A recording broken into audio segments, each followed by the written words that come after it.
lartë, të butë dhe një njeri fisnik. Dije të ndjeje hallet e të tjerve nga empatia jote e madhe, por edhe të gëzosh me lumturinë e të tjerve. Shpati, ti i doje shumë fëmijët dhe pleqt, por i kishe afër gjithmonë njerëzit që të shonin të qeshësh, doje shumë të qeshësh. Buzëqeshja ishte sinonimi yt.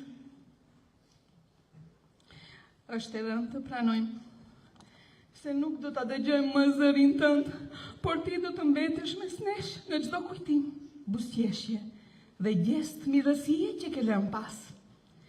Jeta e Shpatit ishte një shembull dashurie dhe modestie, një shenjë që bën të kuptojmë se njeriu me vete merr atë që nuk merr me vete atë që ka patur, por atë që ka dhënë.